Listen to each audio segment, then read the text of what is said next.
بسم اللہ الرحمن الرحیم اللہم انفعنا بما علمتنا وعلمنا ما ينفعنا اللہم الہمنا مراشد امورنا وقنا شرور انفسنا ربنا تقبل منا انک انت السمیع العلیم.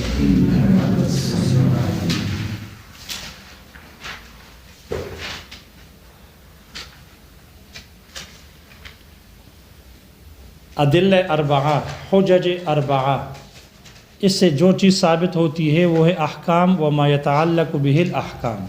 دو چیزیں ثابت ہوتی ہیں. احکام سے مراد احکام تکلیفیہ، احکام تکلیفیہ، اور احکام تکلیفیہ سے مراد ہے احکام تکلیفیہ سے مراد ہے وجوب، ندب، اباحت، فرضیت، کراہت، حرمت وغیرہ. یہ ہے احکام تکلیفیہ، احکام تکلیفیہ. اور وما یتعلق بہ الاحکام، جس کے ساتھ احکامات متعلق ہوتے ہیں. ناشتہ تو کر لیا نا جی؟ ہاں ٹھیک ہے. اب چوک چائے بند رکھو، ٹھیک ہے؟ ہاں سست نہ ہو. وما یتعلق بالاحکام، جس کے ساتھ احکامات متعلق ہوتے ہیں. اس احکامات سے کیا مراد ہے؟ احکام وضعیہ. احکام وضعیہ، احکام وضعیہ سے مراد سبب، شرط، علت وغیرہ وغیرہ وغیرہ وغیرہ. پھر احکام سے مراد اس میں صاحب توضیح کے مطابق احکام سے مراد احکام احکام سے مراد احکام تکلیفیہ ہے، یعنی وجوب، ندب، اباحت وغیرہ ہے. اور مصنف اور متقدمین نے احکام سے مراد لیے محکوم بہ مراد لیے. اس کی 4 قسمیں بیان ہو گئی تھی. خالص اللہ کا حق ہو، خالص بندوں کا حق ہو، اور اللہ اور بندے دونوں کا حق جمع ہو، اللہ کا حق غالب ہو، یا دونوں کا حق جمع ہو، بندوں کا حق غالب ہو. بندوں کا حق غالب ہو. جب ختم ہو جائے پھر یاد دلانا. بندوں کا حق غالب ہو. پہلی قسم جو خالص اللہ کا حق ہے، اس کی 8 قسمیں ہیں. کتنی قسمیں ہیں؟ اس کی 8 قسمیں ہیں. جو خالص اللہ کا حق ہے اس کی 8 اقسام ہے. پہلی قسم ہے عبادت خالصہ. خالص عبادت، ایسی عبادت کہ جس میں عقوبت اور معونت یا مونت، یہ مونت اس کے ساتھ ملی ہوئی نہ ہو، عقوبت سے اور بوجھ سے یہ بالکل پاک ہو، خالص اللہ کی عبادت ہو. جیسے کہ کل ایمان و فروعہ، جیسے ایمان ہے، یا کفروعہ، اور اس کے فروع ہے. ایمان اور فروع، ایمان تو تصدیق قلبی اور اقرار باللسان ہے، اور فروع جیسے کہ صلاۃ، زکوٰۃ، صوم، حج، جہاد وغیرہ، یہ فروع ہے. البتہ اس پر اشکال ہوا کہ بھئی آپ نے نماز کو، زکوٰۃ کو، حج وغیرہ کو فروع بنا دیا، ایمان کو اصل بنا دیا. حالانکہ نماز خود اصل ہے، نماز خود اصل ہے. تو اس کا جواب شارح ذکر کر رہے ہیں کہ ہاں ایمان اصل ہے اور باقی یہ 4 یہ فروع ہے. کیوں؟ اس لیے کہ ان 4 کے فروع وہی ہوتی ہے کہ اصل ہو، فرق کی حاجت نہیں. لہذا اگر فروعات نہ ہو، نماز، روزہ، حج، جہاد، زکوٰۃ نہ ہو، ایمان ہو، تو ایمان معتبر ہے. ان 4 کے علاوہ، 5 کے علاوہ ایمان معتبر ہے. اکیلا ایمان معلوم ہو ایمان اصل ہے، اور یہ 4 فروع ہے، 5 فروع ہے. لیکن نماز بغیر ایمان کے معتبر ہے، زکوٰۃ بغیر ایمان کے معتبر ہے. تو ان 5 میں سے کوئی بھی بغیر ایمان کے معتبر نہیں. اس لیے ایمان کو اصل قرار دیا اور نماز، جہاد، زکوٰۃ، صوم وغیرہ کو کیا بنا دیا؟ فرع بنا دی. تو بن سکتی ہے، اس لیے کہ ایمان ان کے بغیر صحیح اور یہ ایمان کے بغیر صحیح نہیں ہے.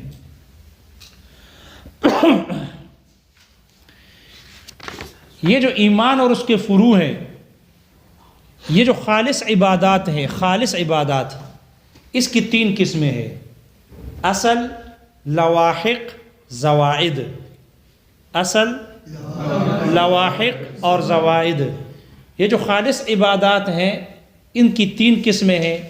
ایک ہے اصل، دوسرا ہے لواحق اور تیسرا زوائد. اور خالص عبادات کی مثال دے دی، کل ایمان و فروعہ، جیسے ایمان اور فروع ایمان. تو یہ ایمان اور فروع ایمان کا مجموعہ دونوں مل کر اس کی 3 قسمیں بن جائے گی: اصل، لواحق، زوائد. یہ جو مثال دے دی انہوں نے، کل ایمان و فروعہ، ایمان اور فروع ایمان کی طرح. تو ایمان اور فروع ایمان کا مجموعہ مل کر یہ خالص عبادات ہیں. اس کی 3 قسمیں، یہ 3 قسمیں ان میں جاری ہو جائے گی: اصل، لواحق، زوائد. دیکھو، ایمان سے مراد ہے تصدیق قلبی، دل سے عقیدہ رکھنا، دل سے عقیدہ رکھنا، یہ ہے اصل. اقرار باللسان تصدیق قلبی کے ساتھ ملحق ہے، اس کو لاحق کیا گیا. اس کو کیا کیا گیا؟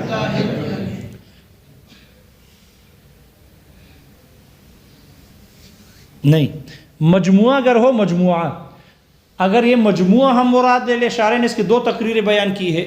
پہلے تقریر کے مطابق ایمان اور فروع ایمان یہ مجموعہ اصل، لواحق اور زوائد تینوں ہیں.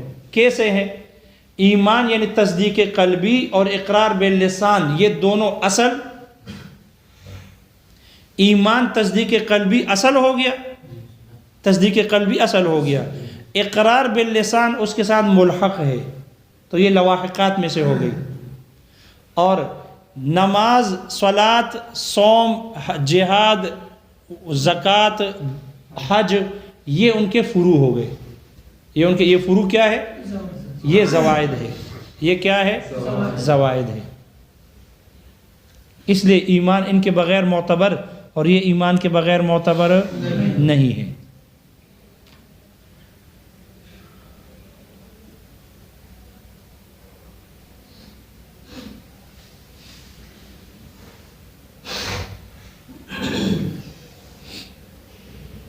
یہ ایک تقریر ہو گئی، ایک تقریر کے مطابق کہ ایمان اور فروع ایمان کے درمیان تینوں جاری ہو گئی: تصدیق قلبی اصل، اقرار باللسان ملحق، اور نماز، جہاد وغیرہ یہ اس کے ساتھ زوائد ہو گئے. یہ زوائد ہو گئے. دوسری تقریر شارح کہتے ہیں یہ ہے کہ ان دونوں میں الگ الگ تینوں قسمیں جاری ہوگی. ایمان اس میں یہ تینوں قسمیں الگ جاری ہو جائے گی، وہ فروعہ، اور اس کے جو فروع ہے اس کے اندر یہ تینوں قسمیں الگ جاری ہو جائے گی. کیسے ہوگی پھر؟ ایمان میں تصدیق قلبی اصل ہے، اقرار باللسان ملحق ہو گیا. اقرار باللسان ملحق ہے، تو اصل بھی آپ آئی گئی، ملحق بھی آ گیا، لواحق. اور تکرار و شہادتین یہ زوائد میں سے ہے. تکرار و شہادتین یہ زوائد میں سے ہے. اشہد ان لا الہ الا اللہ و اشہد ان محمد عبدہ و رسولہ، اگر کوئی اس شہادتین کا تکرار کر لے تو یہ زوائد میں سے ہے. لہذا اگر کوئی مسلمان ہو جائے دل سے، زبان سے اقرار نہ کرے، تو اصل تصدیق قلبی ہے، مومن ہو گیا عند اللہ. زبان سے اقرار نہیں کیا تو احکام دنیاوی جاری نہ ہوں گے، بلکہ باقی یہ کہ عند اللہ مومن ہے. لیکن اگر دل سے تصدیق بھی کر لے، زبان سے اقرار بھی کر لے، لیکن شہادتین نہ کہے، تو یہ زوائد میں سے ہے. یہ کس میں سے ہے؟ زوائد میں سے ہے. اس لیے مسلمان ہونے کے وقت یہ تکرار و شہادتین یہ ضروری نہیں ہوگا، کیونکہ زوائد میں سے ہو گیا. کس میں سے ہو گئے؟ زوائد میں سے ہے. تو دیکھو، ایمان کے اندر تینوں جاری ہو گئے، آگے فروع کے اندر بھی تینوں جاری ہو جائے گی. فروع صلاۃ، زکوٰۃ، صوم اور حج اور جہاد، ان 5 فروع میں سے ان میں بھی تینوں جاری ہو جائے گی۔ صلاۃ اصل ہے، اس لیے کہ عماد الدین، دین کا ستون ہے، حسن لعینہ ہے، من اولہ الی آخرہ، حسن لعینہ، لہذا یہ اصل ہے۔ زکوٰۃ یہ فرع ہے، یہ لواحقات میں سے ہے۔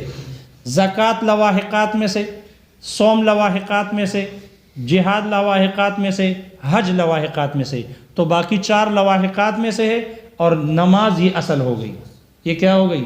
اصل۔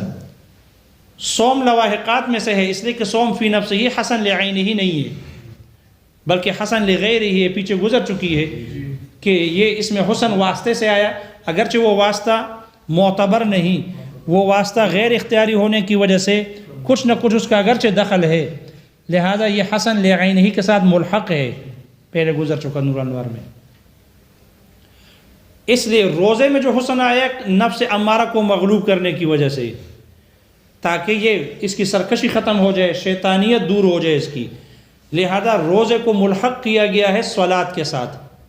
زکوٰۃ میں بھی حسن آیا ہے غیر کی وجہ سے، اس لیے کہ زکوٰۃ تو مال کا ضیاء ہے ظاہر کے اعتبار سے، حسن لعینہ ہی نہیں ہے، یہ حسن لعینہ ہی کے ساتھ ملحق ہے، اس لیے کہ فقیر کی حاجت روائی کی وجہ سے اس میں حسن آیا، اور فقیر کا فقر اس کا اختیاری نہیں تھا، اس وجہ سے واسطہ من کل وجہ معتبر نہیں، لیکن چونکہ واسطے کا دخل ہے اس وجہ سے ملحق لعینہ ہی ہے۔ اس لیے زکوٰۃ میں بھی حسن غیر کی وجہ سے، وہ غیر اگرچہ اس کا اختیاری نہیں تھا لیکن پھر بھی غیر کی وجہ سے حسن تو آیا ہے، تو حسن لعینہ ہی نہیں بلکہ ملحق لعینہ ہی ہوئے۔ اس کو بھی زکوٰۃ صلاۃ کے ساتھ ملحق کیا گیا۔ اسی طرح حج ہے، حج میں بھی اپنے ذات کے اعتبار سے حسن نہیں ہے، حسن غیر کی وجہ سے ہے، کیونکہ اس مکان کی کوئی شرافت نہیں ہے، اللہ نے اس میں شرافت ڈال دی اور اس کو محترم اور معظم بنا دیا، تو وہ اس مکان کا اختیاری نہیں تھا، اللہ کے پیدا کرنے سے ہے، اس لیے اس گھر کی وجہ سے، عظمت کی وجہ سے حج میں حسن آ گیا، لہذا یہ حسن لعینہ ہی کے ساتھ ملحق ہے، اس لیے ان میں بھی کیا آ گئی ہے؟ حسن آ گئی ہے، اس لیے اس کو بھی ملحق کیا گیا صلاۃ کے ساتھ، اس لیے کہ نماز سے مقصود خشوع اور خضوع ہے، یہ خشوع اور خضوع ویسے صوم سے نہیں آ سکتی، صوم سے خشوع خضوع تب آئے گی جب نفس امارہ کو مغلوب ہوگا، اور یہی نفس امارہ مغلوب ہوگی جہاد سے، یہ حج سے بھی ہوتی ہے، اس لیے کہ حج میں بھی آدمی جیسے روزے میں آدمی حلال کھانا، حلال پینا سب کچھ چھوڑ دیتا ہے، مجاہدہ کر کے نفس کو دبا لیتا ہے، حج میں بھی یہی ہوتا ہے، اپنے گھر کو، اپنے اولاد کو، اپنے مال کو، اپنے وطن کو چھوڑ کر بیابانوں میں نکل جاتا ہے اور وہاں پر جاتا ہے، تو اس میں بھی نفس امارہ مغلوب ہو جاتی ہے، خواہشات چھوڑنے پڑتے ہیں، تو نفس پھر اس میں خشوع اور خضوع آ جاتی ہے، اور روزے سے وہ مزید پیدا ہو جاتی ہے، اس وجہ سے حج کو روزے کے ساتھ ملایا گیا اور روزہ اس کو ملایا گیا ہے صلاۃ کے ساتھ۔ تو یہ چاروں کے چاروں، اسی طرح جہاد ہے، جہاد اعلاء کلمت اللہ کے لیے ہے، اس کی وجہ سے بھی اسلام کا بول بالا ہوتا ہے، نماز کے پڑھنے میں، زکوٰۃ کے دینے میں، روزے کے رکھنے میں جو رکاوٹیں آتی ہے، جہاد ان رکاوٹوں کو دور کرتا ہے، کافر کے کفر کو، ظالم کے ظلم کو ختم کرتا ہے، اس لیے اس کو بھی ملایا گیا ہے، کیونکہ یہ بھی ذات کے اعتبار سے حسن لعینہ ہی نہیں بلکہ اس میں حسن آیا غیر کی وجہ سے، وگرنہ مار داڑ اس میں کوئی حسن نہیں ہے، اس لیے کہ فیہا تخریب العباد، فیہ تخریب البلاد و تعذیب العباد، اور بندوں کو عذاب دینا ہے جس میں بذات ہی کوئی حسن نہیں، حسن آ گیا اعلاء کلمت اللہ کی وجہ سے، لوگوں کو معاصی سے روکنے کی وجہ سے اس میں حسن آ گیا، اس لیے جہاد حسن ہو گیا، اس لیے اس کو بھی ملایا گیا ہے صلاۃ کے ساتھ۔ تو زکوٰۃ بھی نماز کے ساتھ ملحق، اس لیے کہ زکوٰۃ جو واجب ہوتی ہے یہ مال کی نعمت کے بدلے میں ہے، مال کے شکریہ میں کے بدلے میں یہ زکوٰۃ واجب ہوئی، اور جس کے پاس مال ایک نعمت ہے اس کے شکریہ میں زکوٰۃ واجب، جیسے کہ بدن کا ملنا ایک نعمت ہے، اس کے شکریہ میں بدنی عبادت نماز واجب، تو نماز کا وجوب، نماز واجب ہوئی بدنی عبادت، بدنی نعمت کی وجہ سے، اور زکوٰۃ واجب ہوئی مال کی نعمت کی وجہ سے. اور بدن کی نعمت یہ اصل ہے مال کی نعمت سے، مال کی نعمت اس کے تابع ہے، اس لیے بدنی عبادت بھی اصل ہوگی اور مالی عبادت بھی تابع ہوگی. اس لیے نماز اصل، زکوٰۃ، روزہ، حج، جہاد، یہ سب اس کے کیا ہو گئے؟ لواحق ہو گئے، لواحق ہو گئے، فروع ہو گئے. لہذا اس میں اصل بھی آ گئی، لواحق بھی. تو نماز اصل اور باقی یہ چاروں لواحقات میں سے.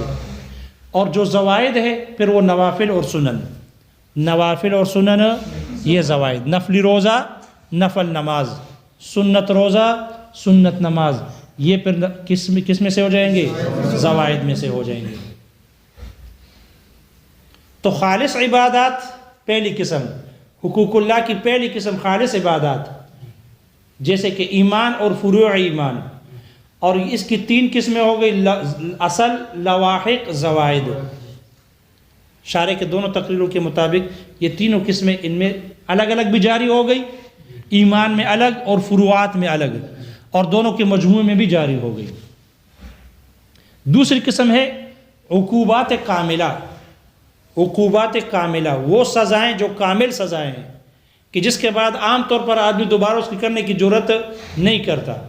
جیسے کہ حد زنا ہے زنا کے بدلے میں، جیسے حد سرقہ ہے، جیسے کہ حد قذف ہے، جیسے کہ حد شرب الخمر ہے. تو حد شرب الخمر ہو یا حد قذف ہو، کتنے کوڑے مارے؟ 80 کوڑے. اور حد زنا کتنے کوڑے مارے؟ 100 کوڑے مارے. اور اگر شادی شدہ ہو تو رجم ہے وغیرہ. یہ عقوبات کاملہ، یہ دوسری قسم ہو گئی حقوق اللہ کی. تیسری قسم ہے عقوبات قاصرہ. عقوبات قاصرہ وہ عقوبات اور سزائیں جو قاصر ہے، کامل نہیں ہے. جیسے کہ میراث سے محروم ہو جانا یا میراث سے محروم کر دینا. اگر کوئی وارث اپنے مورث کو قتل کر دے تو یہ وارث اپنے مورث کے میراث سے محروم ہو جائے گا. اس کے میراث سے کیا ہو جائے گا؟ محروم ہو جائے گا. دیکھو میراث سے محروم ہو گیا، اس پر نہ کوئی جانی سزا جاری ہوئی اس کے بدلے میں، نہ کوئی مالی سزا اس کو ملی، نہ بدنی تکلیف حاصل ہوئی، نہ مال کم ہوا، بلکہ میراث سے محروم کر دیا گیا. میراث سے کیا ہو گیا؟ محروم کر دیا گیا. لہذا اس کے عقوبت کاملہ تو قصاص ہے اگر عمدن ہے، اور اگر خطاً ہے تو دیت ہے. لیکن اس کے بدلے میں یہ میراث سے بھی کیا ہو جائے گا؟ محروم. تو یہ میراث سے محروم ہونا یہ عقوبت قاصرہ ہے. یہ عقوبت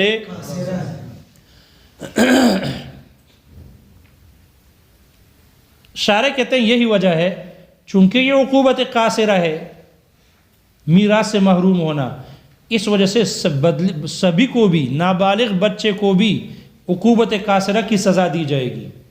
ان میں بھی ایک سزا عقوبت قاصرہ جاری کی جائے گی، ان کو بھی یہی سزا دی جائے گی. اگر کوئی غیر عاقل، غیر مکلف سبھی اپنے مورث کو قتل کر دے، خطاً ہو یا عمدن ہو،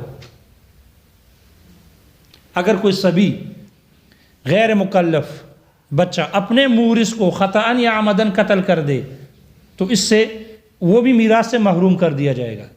وہ بھی میراث سے کیا ہوگا؟ محروم ہو جائے گا، بقول شارح کے. بقول شارح کے، شارح کہتے ہیں یہ عقوبت قاصرہ کی سزا سبھی کو بھی دی جائے گی. اگر وہ اپنے مورث کو قتل کرے گا، خطاً یا عمدن قتل کرے گا، میراث سے محروم ہو جائے گا. اس سے کہ کاملہ تو جاری نہیں ہو سکتی، کاملہ جاری نہیں ہو سکتی کیونکہ مکلف ہے نہیں، لیکن چونکہ یہ قاصرہ ہے اس لیے میراث سے محروم ہو جائے گا. شارح کہتے ہیں ہو جائے گا، لیکن محشی کہتے ہیں حسامی کے مستند ترین شرح ہے التحقیق، اس میں ہے کہ سبھی کو سزا جاری نہیں ہوگی.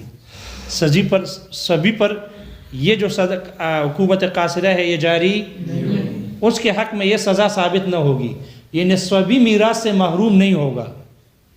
یہی وجہ ہے ہدایہ، صاحب ہدایہ نے بھی کہا ہے کہ صبی یہ میراث سے محروم نہیں ہوگا، اس لیے کہ صبی اہل عقوبت ہے نہیں، عقوبت کا اہل ہی نہیں ہے، بالغ نہیں ہے، مکلف نہیں ہے، اس لیے صبی پر یہ سزا جاری نہیں کی جائے گی۔ صاحب توضیح تلویح نے بھی یہی لکھا ہے، صبی کو سزا نہیں دی جائے گی، میراث سے محروم نہیں ہوگا۔ اس لیے یہاں جو شارح نے کہا ہے کہ صبی پر بھی یہ سزا جاری کی جائے گی، ان کو بھی یہ سزا دی جائے گی، یہ تسامح ہے۔ یہ شارح کا کیا ہے؟ تسامح ہے، صبی پر یہ سزا جاری نہیں ہوگی۔ یہ تین قسمیں ہو گئی، خالص عبادات، عقوبات کاملہ، اور تیسری قسم ہے عقوبات قاصرہ۔ چوتھی قسم ہے ایسے حقوق جو دائرۃ بینہما، جو عقوبات اور عبادات کے درمیان دائر ہے، عبادات اور عقوبات کے درمیان میں دائر ہے، جیسے کہ کل کفارات، جیسے کہ کفارات ہیں۔ کفارہ آدمی ادا کرتا ہے عبادات سے، کفارے کو ادا کیا جاتا ہے کس سے؟ عبادات سے۔ کفارہ ادا کر دو، کیسے ادا کرے؟ روزے رکھ کر ہوتا ہے، یا مسکینوں کو کھانا کھلانے سے ہوتا ہے، یا مسکینوں کو کپڑا پہنانے سے ہوگا، یا رقبہ کو آزاد کرنے سے۔ یہ سب کے سب کیا ہے؟ عبادات ہے۔ تو کفارے کی ادائیگی عبادات سے کی جاتی ہے، اس لیے یہ کفارہ عبادات پر مشتمل۔ اور چونکہ یہ کوئی کھانا کھلانا، روزہ رکھنا، کپڑا پہنانا، گردن آزاد کرنا کوئی اللہ کی رضا کے لیے تو کرتا ہی نہیں ہے، بلکہ ان سے جو حرام کام سرزد ہو گئے، قسم کھائی تھی پھر اللہ کے نام کی بے ادبی کرتے ہوئے قسم توڑ دی اس نے، زہار گناہ ہے، گناہ کبیرہ ہے، زہار کر بیٹھا، اس لیے اس کے کفارے میں واجب ہو گئی، وغیرہ وغیرہ۔ تو حرام کام کے اس سے سرزد ہونے کی وجہ سے اس کے جرم، اس کے بدلے میں، سزا میں ان پر یہ کھانا کھلانا، روزے رکھنا، گردن آزاد کرنا کو واجب کیا گیا، اس لیے یہ بطور عقوبت کے ہے اور سزا کے ہے۔ تو کفارے میں عبادت کا بھی پہلو ہے اور عقوبت کا بھی پہلو ہے، دونوں کے درمیان یہ کفارات دائر ہے۔ اس لیے چوتھی قسم حقوق خالص جو حقوق اللہ ہے، اس کی چوتھی قسم بن گئی حقوق دائرۃ بینہما کالکفارات۔ پانچویں قسم خالص حقوق اللہ میں سے پانچویں قسم ہے مؤونۃ، وہ بوجھ ہے، وہ تاوان ہے، فیہا عبادۃ، کہ جس میں کیا ہو؟ عبادت ہو۔ ایسا بوجھ، ایسا تاوان کہ جس میں عبادت کا پہلو ہے، جو عبادت ہے، جیسے کہ صدقۃ الفطر ہے۔ صدقۃ الفطر، یہ صدقۃ الفطر عبادت ہے، اس کا اصل، اس کو ملایا گیا ہے زکوٰۃ کے ساتھ، زکوٰۃ عبادت ہے، تو صدقۃ الفطر بھی کیا ہے؟ عبادت ہے۔ اسی وجہ سے جیسے زکوٰۃ کے لیے غنی کا ہونا شرط لگایا گیا، تو صدقۃ الفطر کے لیے بھی ہمارے ہاں غنی کا ہونا شرط ہے، مالدار ہونا شرط ہے ہمارے ہاں، جبکہ امام شافعی رحمہ اللہ کے نزدیک مالدار ہونا شرط نہیں۔ اس میں چونکہ اس کو زکوٰۃ کے ساتھ ملایا گیا ہے اور وہ عبادت ہے، اس لیے صدقۃ الفطر بھی عبادت، اور اس میں مؤونت بھی، مؤونت یا مونت بھی موجود ہے، تاوان اور بوجھ بھی موجود ہے، اس لیے کہ آدمی، یہی وجہ ہے کہ جس کی کفالت کرتا ہے اور جس کا بوجھ اٹھاتا ہے، جس کی نگرانی کرتا ہے، تو اس کی طرف سے اس پر صدقۃ الفطر دینا واجب ہے، یعنی خود اپنے طرف سے، اپنے نابالغ اولاد کی طرف سے، اور اپنے مملوکہ غلاموں کی طرف سے، چاہے مسلمان ہو یا کافر ہو، ہمارے ہاں سب کی طرف سے اس پر صدقۃ الفطر دینا واجب۔ جب اپنے طرف سے دے گا، کیونکہ ان کا جب بوجھ اٹھاتا ہے، ان کا نفقہ برداشت کرتا ہے، تو پھر صدقۃ الفطر بھی ان کی طرف سے دینا ان پر واجب ہے۔ یہ ایسا تاوان ہے، ایسا بوجھ ہے کہ جس میں عبادت ہے، اس میں کیا ہے؟ عبادت ہے۔ چھٹی قسم وہ مؤونت ہے کہ جس میں عبادت کا پہلو ہے، جس میں عبادت ہے،